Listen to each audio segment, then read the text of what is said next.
guns out, butt shots. Middle finger in the air saying fuck cops. Up top, guns out, butt shots.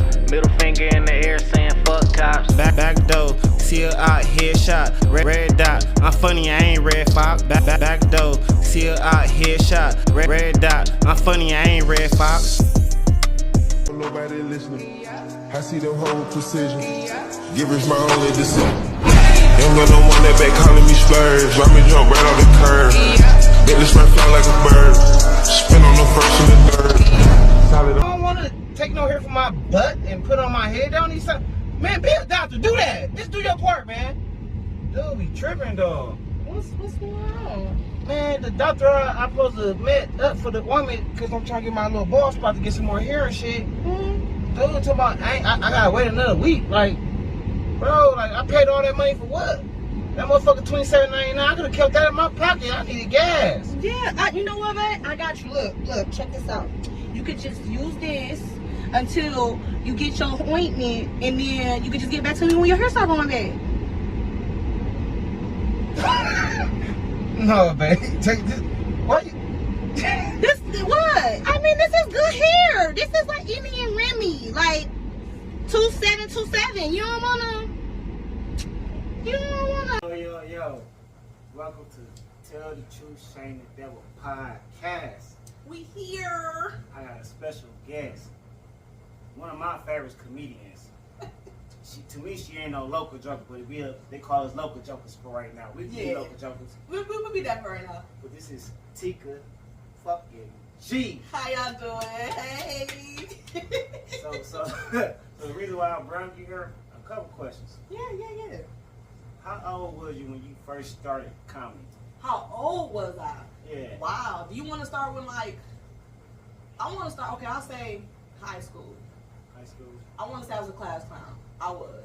Because I don't know. I guess I was one of the people that just like, I got tired of just like being bored, and I always wanted my friends to have fun, you know what I mean? So, of course, you know, me being me, I'm always going to crack a joke or two or mess with somebody. I got it to the point where like my teachers would get so mad that they wouldn't even kick me out the class no more because they was laughing too. So it's like, you know what I'm saying? Like, you know what I mean?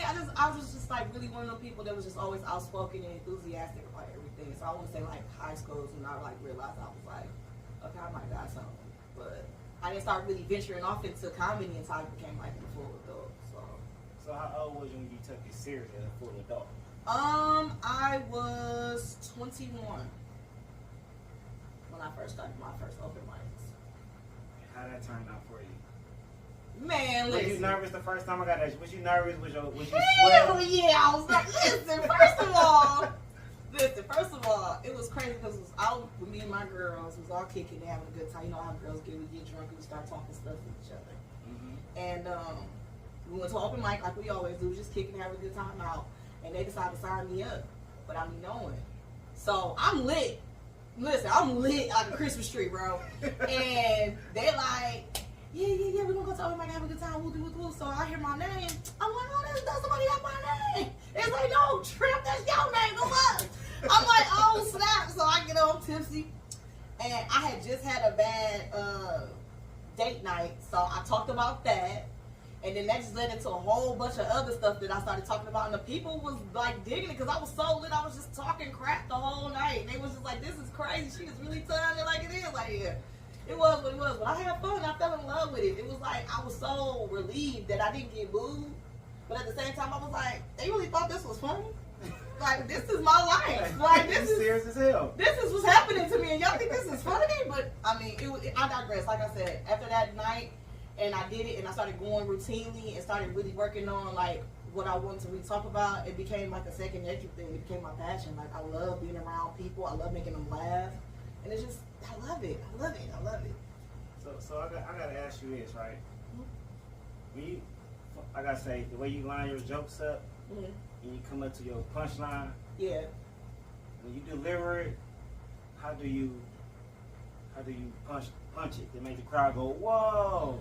My thing is, I always do like a 3-line setup. Okay. That's my joke rule for me. And this is somebody that one of my mentors, my joker mentors taught me. Thank you, Miss Cuts. Shout out to you. Oh, Miss Cut Up? Yeah, Miss Cut Up. Yeah. Miss Cut Up taught me, like, you know, people right now at this time in life right now, a lot of people have short attention spans. Yeah. So you got to grab their attention kind of quick now. So with my jokes, I was really actually had a lot of long jokes, like long-winded. So had to start shortening them up so I could keep people's attention. So I started cutting them down to 3 lines, and then once I get to that 3 line, then I'm gonna punch you with the joke or that punchline. You'll be like, oh wow, like really? So that's how I started coming up with my jokes, with just like a 3-line hitter or a 2-line hitter. So that way you could keep your attention to where I'm going with it. And also I keep my transitions in the same boat too. Okay. So like that way it flows a little bit better. I like that. So I was watching you. You work with a lot of people. You don't mind me asking the names that you work with? Oh. I seen. Go ahead. I seen a couple people. I seen you did a show with Hank and Uncle Hank and nephew. Yes. You did a show with Black Ken. Yes. I think you did one with Ernest. Yep. You did one with Drew. Yep. It's a long list of people that she worked with. Well, I say it surprised me. I said, man, I think I need to partner up with her if we could do some skits because her line long. And it's so crazy that you actually getting your face out there. I'm trying. And getting out the mud. And getting out the mud. So do you feel like you're not being looked at like you want to yet? I don't look at it as that way. Honestly, I go by God's plan. So like I feel like right now I'm in the oven, I'm baking. So like I'm marinating a little bit. Yeah. And then when I rise and you pull me out that oven, it's gonna be fire. Like it's gonna be fire. So you know what I'm saying? I'll be ready. So like I feel like right now I'm really just working out my materials, really getting my sets together, really working on my presence as a comedian so people will know me beforehand.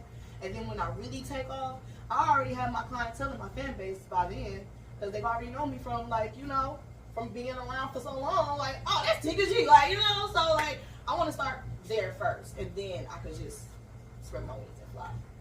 I feel like you actually spreading your wings and fly right now.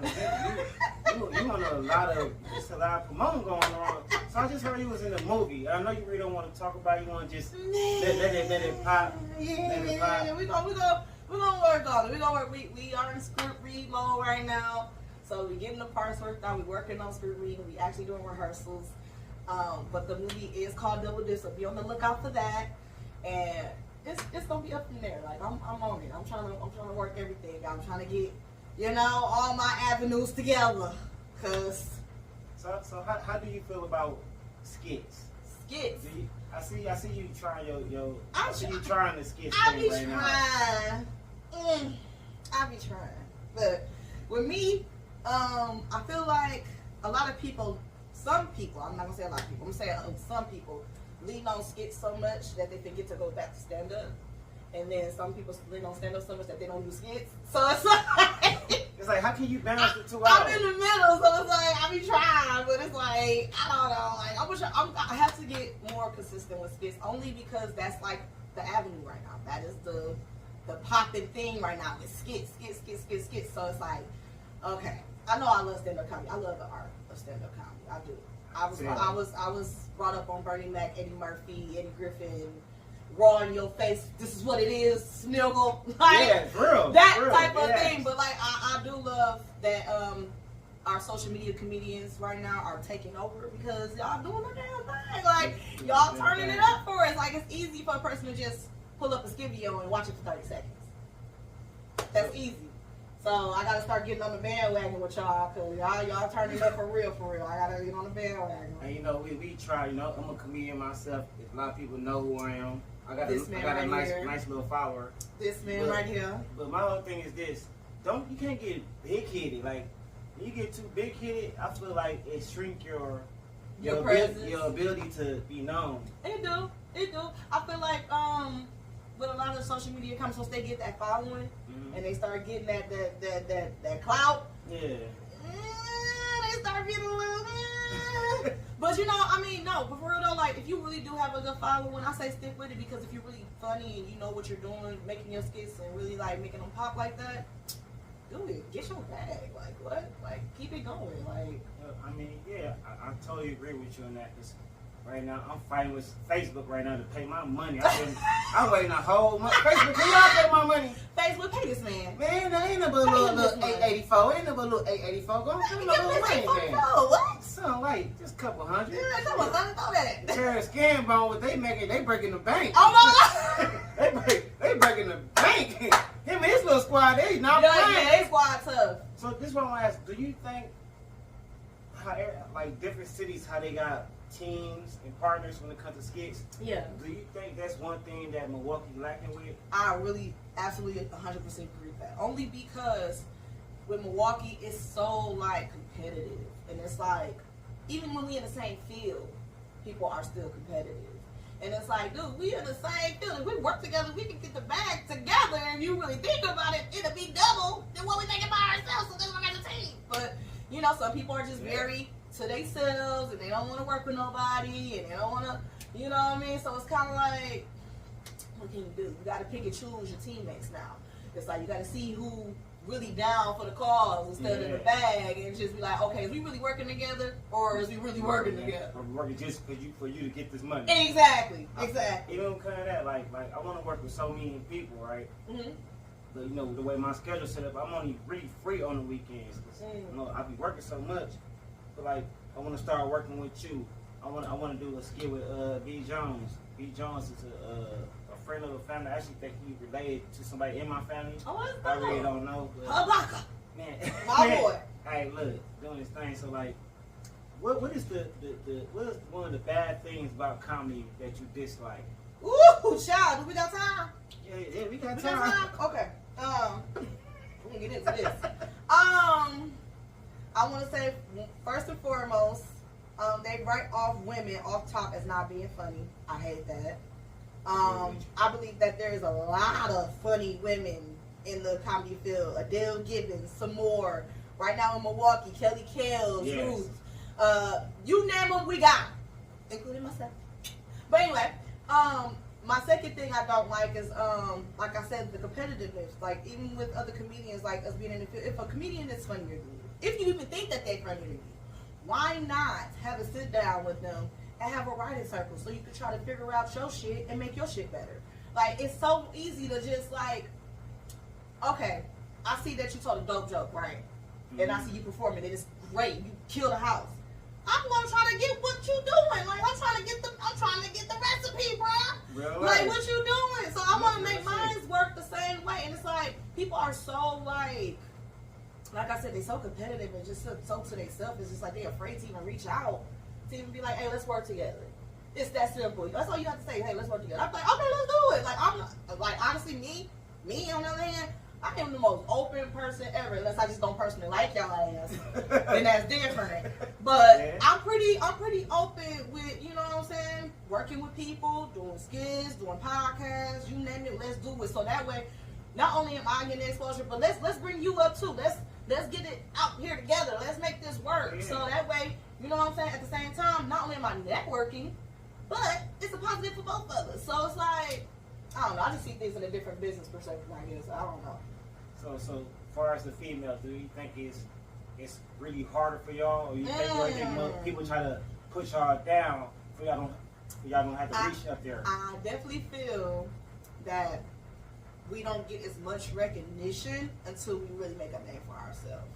So it's kind of like, until you got that following, until you got that blue check, until you got this, and that, you not like, listen, if you mess with me, you mess with me. If you don't, cool, I'm fine with that. But like, I'm just like so over the whole like, oh, women ain't funnier. And ain't a lot of dope female comedians, which there is, but people just choose not to support them. Hint, hint. So like I said before, we just feel like a lot of the female comedians that's sitting there in the business and still working towards their goals, they just need support, honestly, because if y'all see them, y'all will love them, and y'all will be just as down as how funny they are, just like the men are. And I totally agree with you. Like I've been watching you. I've been watching Miss Cut Up. Miss Cut Up is something serious. Miss Cut is lethal, y'all. I'm sorry. She's one of the best right now. I'm sorry.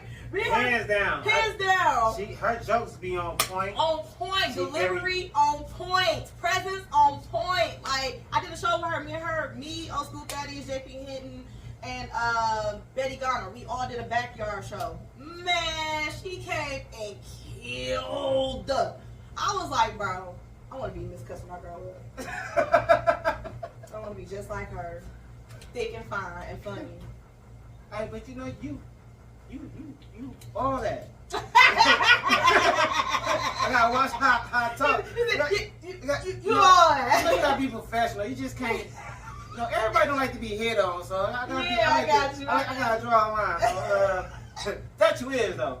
That you is. Thank you. So, my main reason why I really brought you here because I want to give you exposure. I want people to know who you is. Man, you are a great person. You got good jokes. Your delivery is crazy. Like I said, if y'all not following her on Facebook or her YouTube page or her Instagram page, y'all need to be like a hot dog and catch up. I know it's ketchup. That's me. She doing her thing right now. I'm trying, y'all. I'm really trying. And I would love to work with you. You know Absolutely. I hope we could come up with a nice little skit before you leave. Oh yes, we doing it. Cause I be on it. We doing it. I be trying to come up with anything that don't make sense. But makes sense to make the people laugh though. I love that. So I got a couple of questions for you. You see. Oh child, let me pour it first. All right. Whatever. We don't know what's gonna happen, y'all. We finna see. So these I like to ask people 5 questions before they leave my show. Okay. Just to let the people know who you is and them get to know you, especially your personality. I love that. So you ready with this? Yeah, This go the first ahead. one. Complete the sentence. I feel guilty when. Oh, when I have to fake it. I promise. I be laying there like, ooh. Just hurry, get down. Hurry up. Yeah, Daddy, that feels good. Yeah. So you do the fake first impressions and everything. Like Everything that. just like that. So that way they be like, you don't feel me? I'm like, no. So hold on, I gotta ask you, have you ever had to hurt somebody's feelings? Absolutely. I'm a comedian. What? Like, listen, I cannot put on a filter. I tried, y'all. Listen, I tried, and it did not work. And my face tells everything. That they do. My face. That they do. I'm sorry, y'all. Even if I try to hide it, my face is going to tell on me every time. So that's when I realized I cannot fake anything. If I choose to be a comedian, you're going to get the real, authentic, genuine me. That's it. I can't fake being this. This is it.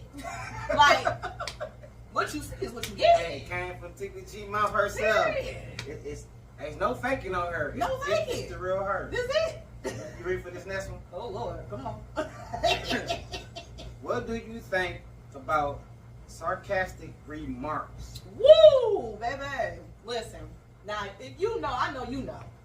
You know a lot of comedians like to throw backhanded jokes, right? You gotta be like a hot dog catch it though. If you don't Listen. catch it, it'll go over your head. Listen, when I tell you, I caught a backhanded joke. I was like, oh, you thought she was cute. Oh, that's okay, you threw that out there. Okay, I see you. We ain't gonna talk about you getting Lucy still. We ain't gonna talk about that. We ain't gonna talk about you still got she's taking up his curtains. We ain't gonna talk about that. We ain't gonna talk about it. We ain't gonna talk about it. Was this another comedian that said this? Yes! They was trying to like throw shade. I'm like, for real? You gonna try to throw shade at the wigs, honey? Baby, listen. I know they trying to throw shade at the wig. They trying to throw shade at the wigs. I like that wig. Listen. That wig bring out your skin color. They got you fucked up. Y'all got my friend fucked Y'all up. got me fucked up. I told you I fucked up. But let me just put my fucking wig on. They're gonna find out some real material. Can't get to this next one. Oh my god. Oh my god. You ready? Mhm. How do you show your love for people in your family? Okay, so obviously, me being the funny person in the family, I love being around my family at family gatherings. So we have game nights and barbecues, right? So whenever it's a game night or a barbecue, you know me, I'm gonna talk about what's real. And you know. Well, I gotta ask a question. What? Do you do this when you go to your favorite barbecue? Like, this say somebody come in and wearing some shit, you like, The fuck made you put that on? Yeah. So yeah. like, so you must be saying like me. Soon as I see him, I gotta pull him to the side. Cause you know you, fuck you wear these stupid ass socks for man, this stupid ass shirt, bro. These stupid ass socks, these stupid ass shirts. Like man, then they come in. Listen, I just hate when my only thing is I hate when my bougie auntie comes to the get-togethers and she try to be like, you know, Miss Bougie. And I'm like, girl, like, you know, like, you ain't got 3 kids with 2 baby daddies. Like, what is you talking about? Like, what? Like, calm down. Like, you was not on that. Like, so, it just be fun to just be around the family and, like, crack jokes with them. Because they know I don't mean no harm. They know that I'm just talking. So do you think you hurt some of your family feelings the way you speak? That you very transparent? No, my family got real tough skin. Like, my family's, like, real, like, they don't give a damn. Unless you touch them physically. Yeah. They good. They like, you can talk all that shit, but once you get up, motherfucker, I'm gonna sit your ass down. Like, listen, sit your fat ass down so I make change. That way.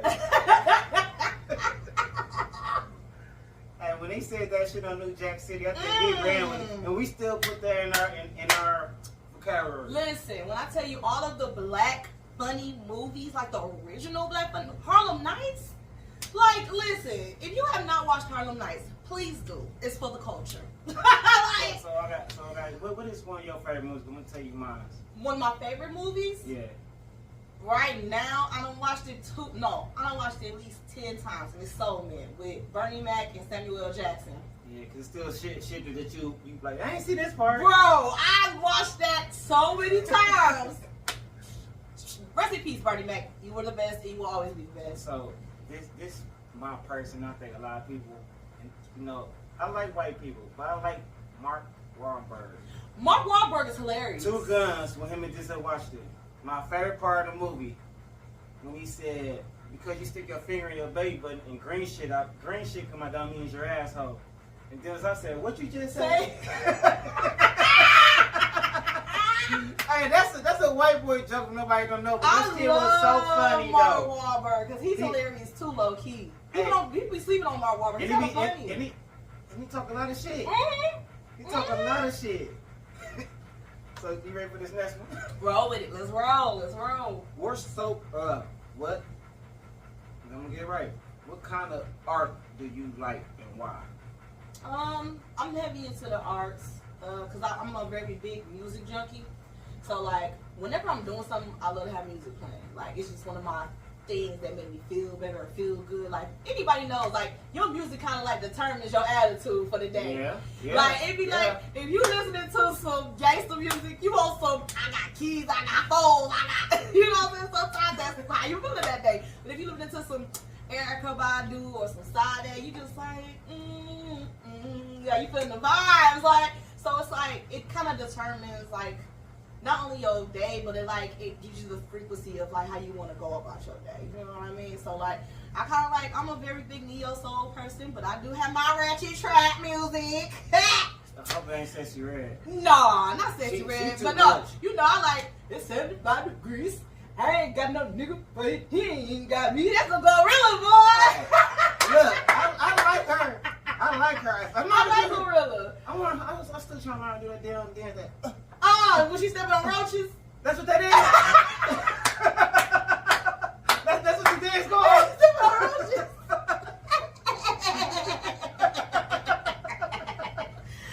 That's not what it's called, but that's what I call it. Hey. I call it stepping on roaches. Oh shit! Nah, I think we gotta make a dance called stepping on roaches. It's gonna be called stepping on roaches. I think you'll kill it too. Thanks. Shit, everybody else doing a trend. Why we can't do a trend? Thanks, why not? Shit, I'm gonna be the sidekick. I'm following suit. I'm following fucking suit. Oh, So you ready for this last one? I'm ready. Let's roll. What do you think is your best quality and why? Oh, I'ma say my ability to adapt to any situation. Obviously, me being a comedian came from me being like the shy kid who didn't really open up until later on, and then like I got picked on a lot sometimes. So like, You don't look like it. shit. Listen, before I was this, I was buck teeth, skinny, with a bunch of grease on my forehead, And it was different. It was I different. seen the old picture of you when you was skinny. Listen.